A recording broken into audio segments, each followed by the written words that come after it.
Et lorsqu'une personne naît de nouveau, elle entreprend sa marche avec Dieu. Elle entreprend une marche avec Dieu. Comme Abraham a reçu l'appel de Dieu, il a entrepris une marche. Va, quitte ton pays, ta famille, et rends-toi dans le pays que je vais te montrer.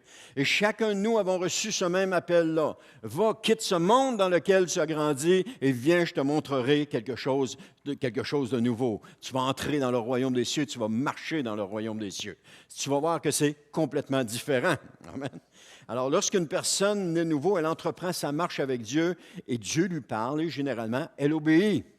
Elle est toute joyeuse maintenant de faire partie de la vie de Dieu, elle est contente, mais cependant, son caractère n'est pas entièrement changé.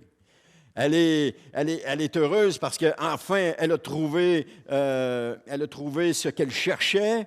Elle a trouvé une réponse à ses questions. Elle a trouvé à remplir le vide de son cœur, mais elle a encore des choses à changer dans son caractère. Elle n'est pas complètement transformée.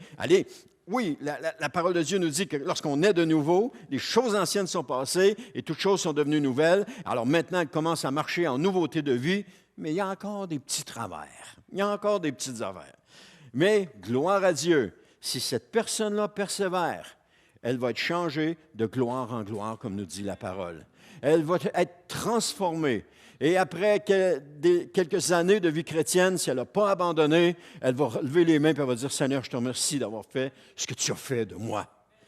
Parce que tu m'as transformé, tu m'as changé. Je ne suis plus la même personne et je te rends grâce. » Elle n'est plus la même personne à cause de ses efforts? Non, à cause de son obéissance. Parce que le Seigneur nous conduit d'étape en étape afin qu'on puisse être changé et transformé.